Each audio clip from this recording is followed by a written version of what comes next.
On this short tutorial, I'm gonna show you how to fix TikTok not working easily and fast. First thing, open the settings. Open the apps manager like this.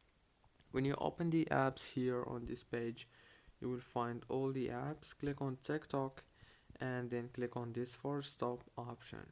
When you click on force stop, now you have to click on the internal storage or the internal data. So now what you want to do here is click on clear data and click on delete, go back, click on clear cache, and now click on the power usage details. This page you will find the power analysis. As you can see, click down here on force stop.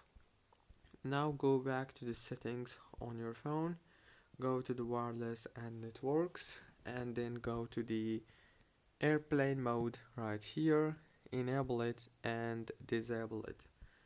That's it guys, don't forget to like, subscribe.